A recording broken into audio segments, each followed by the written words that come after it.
অনেকে মনে করছেন যে রাজনীতি আগের মতোই চলবে। রাজনীতি আগের মতো চলবে না। জুলাই সনদ নিয়ে এত এত ডায়ালগ, এত নেগোসিয়েশন, এত এফোর্ট, সবগুলো পলিটিক্যাল পার্টি একটা জায়গায় এসেছে যে আমাদের পরিবর্তন প্রয়োজন এবং এই পরিবর্তনে আমরা কমিট করছি যে পরিবর্তনটা আমরা বাস্তবায়ন করবো। তারপরেও বাস্তবায়নের পথরেখা নাই এবং বাস্তবায়নের পথরেখা না থাকার ফলে জাতীয় নাগরিক পার্টি শেষমেশ সেখানে সই করতে পারেন নাই। আমরা সই করতে চাই বাস্তবায়নের নির্দিষ্ট যাতে পথরেখা থাকে এবং যেভাবে আমরা যে কথাটা বলছি যে কে বাস্তবায়ন করবে, কবের মধ্যে করবে এবং না করলে কি হবে, এইটা স্পষ্ট থাকতে হবে প্রত্যেকটা সংস্কারের ক্ষেত্রে, জুলাই সনদের ক্ষেত্রেও।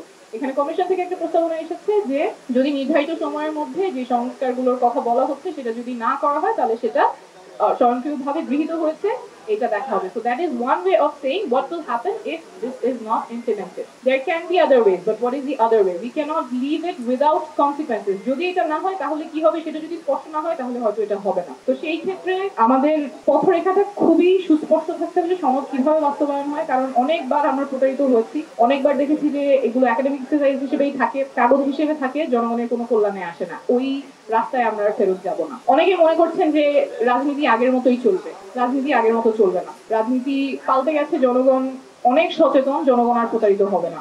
মোনালিসা হেভি ফ্লো 15 পিস প্যাকেটের সাথে 8 পিসের একটি প্যাকেট একদম ফ্রি। নোট অফ ডিসেন্ট নিয়ে শেষ একটা কথা, জাস্ট একটা এক্সাম্পল দিয়ে বোঝানোর জন্য। যেমন আর্টিকেল 70 জাতীয় নাগরিক পার্টি চেয়েছিল আর্টিকেল 70 যাতে বাতিল হয়, কিন্তু ঐক্যমতের স্বার্থে সেখানে অনেকগুলো পলিটিক্যাল পার্টির সাথে আলোচনার সাপেক্ষে দুইটা এক্সেপশন অর্থহীন এবং অনাস্থা ভোট। তো এইটা নিয়ে সাফিসিয়েন্ট কনসেনসাস ওখানে হয়েছে, অর্থাৎ পলিটিক্যাল পার্টি সবাই মোটামুটি একটা জায়গায় আসার ফলে কেউ ছাড় দিয়েছে, কেউ যেটা চেয়েছিল সেটা পেয়েছে, সেটা তারপরে ঐক্যমত কমিশন লিপিবদ্ধ হয়েছে। এখন প্রস্তাব হচ্ছে যেটা সবার মধ্যে ঐক্যমত হয়েছে সেটা জনগণের কাছে যাবে, গণভোটে যাবে। এর চেয়ে আর কমপ্লিকেটেড করলে যে অ্যান্সারটা গণভোটের মাধ্যমে আসবে, that will be very difficult to interpret.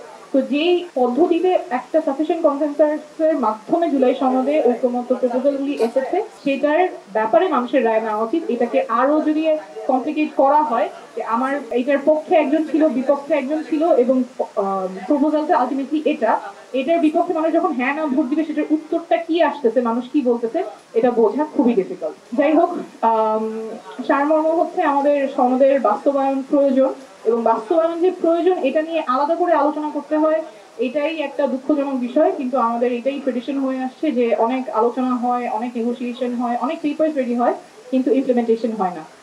এবার এটার আমরা রিপিটেশন দেখতে চাই না।